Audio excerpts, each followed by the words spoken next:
بسم اللہ الرحمن الرحیم۔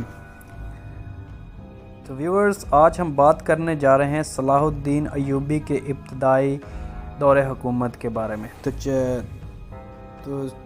جب ابتدا میں انہوں نے دار حکومت سنبھالا تو سنبھالنے کے فوراً بعد نصرانی کی بہت بڑی یلغار کا سامنا کرنا پڑا۔ حبشیوں کا فتنہ فروا ہوا تو انہیں اچانک اطلاع ملی کہ القدس کا حاکم ایلمرک سپاہیوں کی بھاری تعداد کے ساتھ دمیاط کی بندرگاہ کے سامنے پہنچ چکا ہے اور اس کی مدد کے لیے یورپ سے بھی بحری بیڑا آ گیا ہے۔ ایلمرک کی یلغار کا سبب اس کے سوا اور کچھ نہ تھا کہ وہ مصر کو اپنے سخت ترین حریف کے قبضے میں دیکھ کر ہراساں تھا۔ ویورز، میں ہوں آپ کا ہوسٹ اسد اقبال اور آپ دیکھ رہے ہیں میرا یوٹیوب چینل بی الرٹ۔ اگر آپ چینل پر نئے ہیں تو کائنڈلی چینل کو سبسکرائب کر لیں، بیل آئیکن کو پریس کر دیں اور ویڈیو کو لائک کر دیں اور کائنڈلی اینڈ تک ویڈیو کو دیکھا کریں۔ تو چلتے ہیں آج کی ویڈیو کی طرف۔ اس کے سامنے سلطان نور الدین کی افواج تھیں اور پشت پر مصر کا فاتح سلطان صلاح الدین۔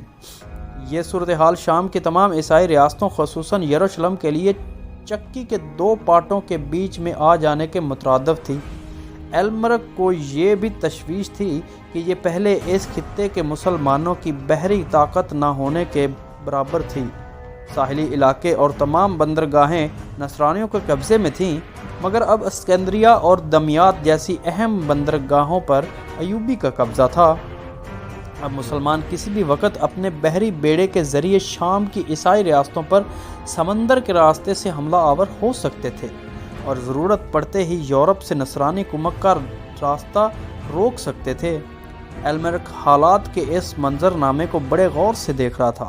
اس نے چند ماہ پہلے شیرکو کے وزیر مصر بننے پر یونان، سسلی اور اسپین کے عیسائی حکام کو خطوط لکھ کر نئے خطرات سے آگاہ کر دیا تھا اور انہیں احساس دلایا تھا کہ اگر وہ مدد کو نہ پہنچے تو ان کا مرکز بیت المقدس دوبارہ مسلمانوں کے ہاتھوں میں چلا جائے گا۔ ایلمرک نے خطوط کے علاوہ اپنے پادریوں اور راہبوں کے کئی وفود یورپ کے مختلف ملکوں میں بھیجے اور شاہان یورپ کو مصر پر حملے کے لیے اکسایا۔ سلطان صلاح الدین ایوبی کے وزیر بن جانے کے بعد یہ سلسلہ اور تیز ہو گیا۔ نتیجہ یہ نکلا کہ یورپ کے حکمران القدس کی حفاظت کے نام پر ایلمرک کے ساتھ مل کر مصر پر حملے کی تیاری کرنے لگے۔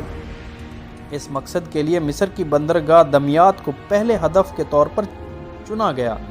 طے پایا کہ ایلمرک اپنی افواج لے کر نہایت خاموشی سے دمیاط کے ساحل پر پہنچے گا اور وہاں یورپی بیڑے کا انتظار کرے گا۔ بیڑے کے آ جانے پر دونوں فوجیں مل کر دمیاط پر حملہ کریں گی۔ اکتوبر 1169 عیسوی میں ایلمرک اپنی فوج کے ساتھ دمیاط کے ساحل پر پہنچ چکا تھا۔ فصیل شہر اور ساحل سمندر کے درمیان کھلی جگہ پر پڑاؤ ڈال کر وہ یورپی فوج کا انتظار کرنے لگا۔ یورپی بیڑا، جو کہ 220 جہازوں پر مشتمل تھا، موسم کی خرابی اور مخالف ہواؤں کے باعث مقررہ وقت سے 3 دن بعد دمیاط پہنچا اور کھلے سمندر میں خاصی دور ٹھہر گیا، کیونکہ دمیاط کی حفاظت کے لیے سمندر میں لوہے کی ایک نہایت مضبوط دیو پیکر زنجیر تھی۔ بہرحال ایلمرک نے دمیاط کا محاصرہ کر لیا۔ سلطان صلاح الدین ایوبی نے یہ تشویشناک خبر نہایت حوصلے کے ساتھ سنی۔ دمیاط نہایت اہم بندرگاہ تھی۔ دریائے نیل اسی جگہ بحر روم میں جا گرتا ہے۔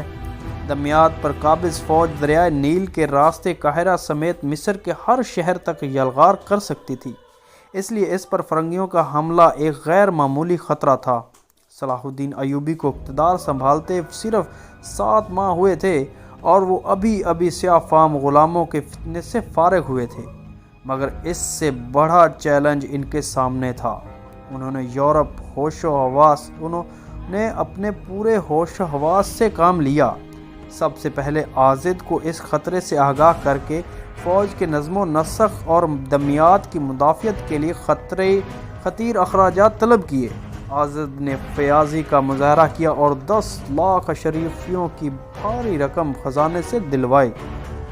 اس کے علاوہ کپڑوں، کھانے پینے کے سامان اور دیگر اجناس کا الگ انتظام کیا۔ صلاح الدین ایوبی کے ہاتھ اتنی بڑی دولت اس سے پہلے کبھی نہ آئی تھی، مگر انہوں نے نہایت ایمانداری کے ساتھ اس رقم کو فوج کے انتظامات پر خرچ کیا۔ وہ عازد کی سخاوت کے بھی مترف تھے۔ سیاسی رقابت اور مذہبی اختلاف کے باوجود مدتوں بعد کسی موقع پر انہوں نے عبیدیوں کے اس آخری حکمران کے بارے میں یہ کہا، میں نے عازد سے بڑھ کر کوئی سخی آدمی نہیں دیکھا۔ صلاح الدین ایوبی کے لیے سب سے بڑا مسئلہ یہ تھا کہ وہ قاہرہ کو چھوڑ کر نہیں جا سکتے تھے، جہاں عبیدی امراء سمیت کئی سیاسی مخالفین ان کے اقتدار کے خلاف اب بھی اندرون خانہ سازشوں میں مصروف تھے۔ اگر صلاح الدین ایوبی قاہرہ کے حالات سے مطمئن ہوتے تو اس وقت تک اپنی فوج سمیت ساحل کی طرف کوچ کر چکے ہوتے کہ دمیاط میں فرنگی انہیں للکار رہے تھے، مگر جانے کی صورت میں قاہرہ میں بغاوت کا خطرہ لاحق تھا۔ ان حالات میں اسلام کے اس جرنیل نے دو کام کیے۔ انہوں نے سب سے پہلے فوج کو اپنے ماموں شہاب الدین، اپنے بھتیجے تقی الدین اور امیر بہاؤالدین کراکوش جیسے تجربہ کار سرداروں کی قیادت میں ہر قسم کے سامان و رسد کے ساتھ دریائے نیل کے راستے دمیاط روانہ کر دیا۔ دمیاط کی فصیل کا ایک حصہ دریائے نیل کی جانب تھا، جو اب تک نصرانیوں کے محاصرے سے محفوظ تھا۔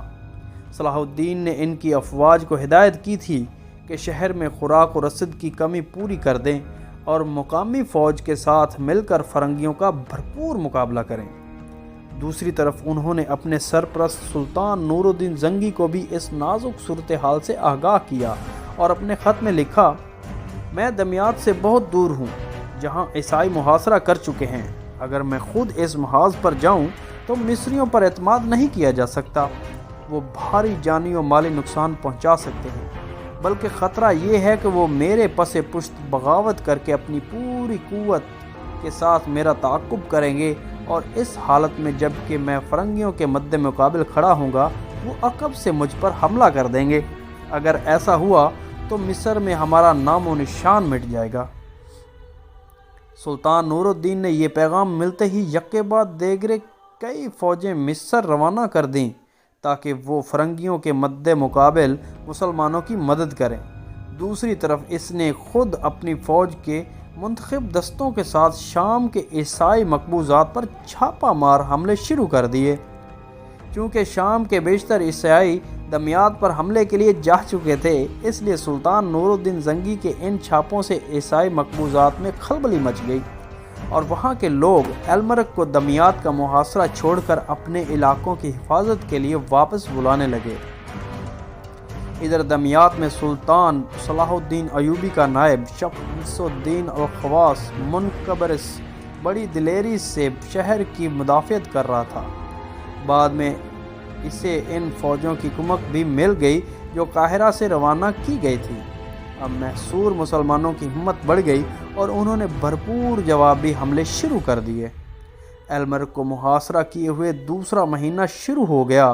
وہ یورپی بحری بیڑے سے خاطر خواہ فائدہ نہیں اٹھا سکتا تھا، جو اب تک ساحل سے دور لنگر انداز تھا۔ اس کے برعکس محصور مسلمانوں نے بحری بیڑے پر حملہ کر کے اس کے کئی جہازوں کو ڈبا ڈالا۔ المرک کی قیادت میں جو فوج منجیکوں اور دبابوں کے ساتھ قلعے کا دروازہ توڑنے کی کوشش کر رہی تھی، اس پر بھی شدید حملے ہوئے اور اس سے بار بار پسپا ہونا پڑا۔ کئی منجیکیں تباہ ہو گئیں۔ محاصرے کے 40 دن پورے ہونے پر حملہ آور فوجیں خوراک اور رسد کی کمی کی شکار ہو گئی تھیں۔ المرک کے ساتھی اور بحری بیڑے پر موجود یورپی سپاہی بھی فاقے کرنے لگے تھے، جبکہ دمیاط کے محصورین کو خوراک و رسد کے نئے ذخائر مل چکے تھے۔ یورپی سپاہیوں کو یقین تھا کہ المرک طے شدہ معاہدہ کے مطابق ان کی خوراک و رسد کے سارے اخراجات برداشت کرے گا، مگر المرک اب اپنی بے بسی ظاہر کر کے خود کو ہر ذمہ داری سے برتر قرار دینے رہا تھا۔ اس سے یورپی افواج سخت بددل ہو گئیں۔ ادھر المرک بھی یورپی سپاہیوں کو شک کی نظر سے دیکھ رہا تھا کہ کہیں وہ دمیاط پر قبضے کے بعد اس شہر کو براہ راست روم کی بازنطینی بادشاہت کا حصہ نہ بنا دیں، اس لیے کہ مصر ماضی میں رومی سلطنت کا حصہ رہا تھا اور اب بھی بازنطینی اسے اپنی جاگیر تصور کرتے تھے۔ الغرض یورپی اور شامی نصرانیوں میں روز بروز غلط فہمیاں بڑھ رہی تھیں اور وہ بد دلی کا شکار ہو رہے تھے۔ جنگ کے ان دنوں میں صلاح الدین ایوبی محاذ سے سینکڑوں میل دور رہ کر بھی ہر لمحہ تازہ صورتحال سے باخبر رہتے تھے۔ پل پل کی خبریں انہیں ملتیں اور وہ ان کے مطابق نئے احکام جاری کرتے۔ دن رات میں انہیں آرام سے سونے کا کوئی وقت نہیں ملتا تھا۔ وہ گویا عملاً محاذ پر موجود تھے اور قیادت کے فرائض انجام دے رہے تھے۔ اس کے ساتھ ساتھ بارگاہ الہی میں بے تابانہ دعاؤں کا سلسلہ بھی جاری تھا۔ آخرکار قدرت خداوندی نے اس جنگ کے فیصلے کے لیے موسم کا رخ بدل دیا۔ زوردار بارشیں شروع ہوئیں، طرح طرح کی موسمی بیماریوں نے کھلے آسمان تلے پڑے حملہ آوروں کی ہمت پست کر دی۔ ادھر دریائے نیل میں سیلاب آ گیا۔ محاصرہ کرنے والی افواج جس میدان میں پڑاؤ ڈالے ہوئے تھیں وہ پانی کی جھیل میں تبدیل ہو گیا۔ عیسائی افواج اپنے خیمے اور سامان کے پنڈال پانی پر تیرتے دیکھ رہی تھی۔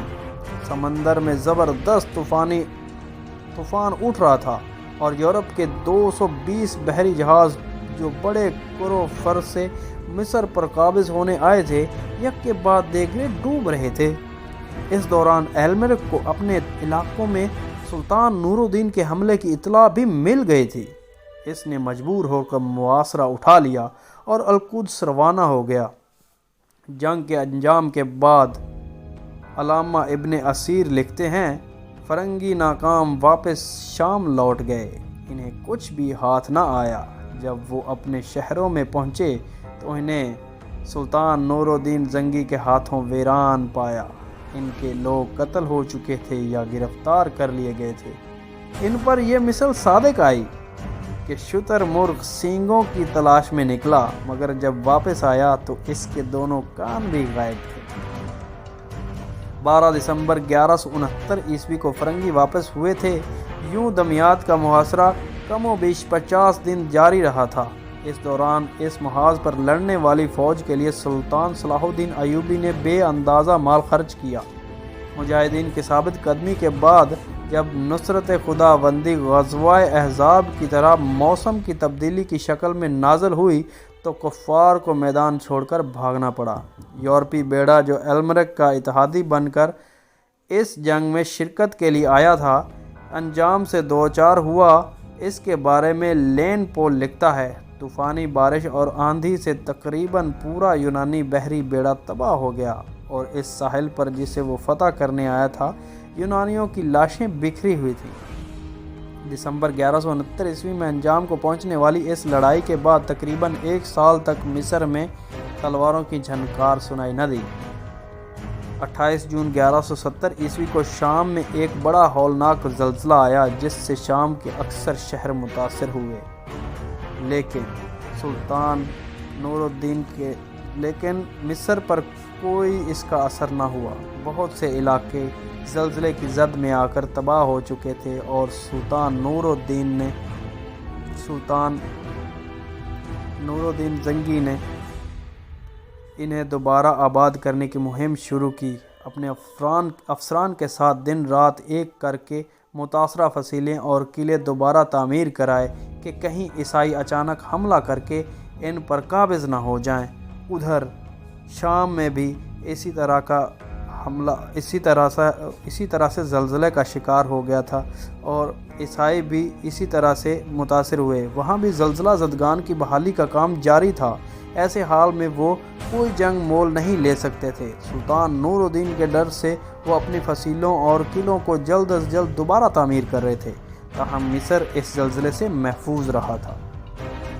تو ویورز، یہ تھی ہماری آج کی ویڈیو۔ اگر ویڈیو آپ کو اچھی لگی ہو تو کائنڈلی سپورٹ بھی کر دیا کریں اور ہمیں فالو بھی کر دیں اور سبسکرائب بھی کر دیا کریں کائنڈلی۔ بہت محنت سے ویڈیو بنائی جاتی ہے تاکہ آپ کو ہمارے اسلام کے بارے میں، جو ہمارے بہت ہی اچھے دن تھے اسلام کے اور ہمارے عروج کے دن تھے مسلمانوں کے، وہ آپ کو بتایا جا سکے تھے کس طرح سے کتنے عظیم جرنیل ہو چکے ہیں ہماری قوم میں سے۔ تو انشاءاللہ آگے بھی اللہ کرے ہماری مسلمان قوم میں ایسے ہی جرنیل جنم لیں اور اس طرح سے اسلام کا نام روشن کریں۔ تو ملتے ہیں اگلی ویڈیو میں۔ اللہ حافظ۔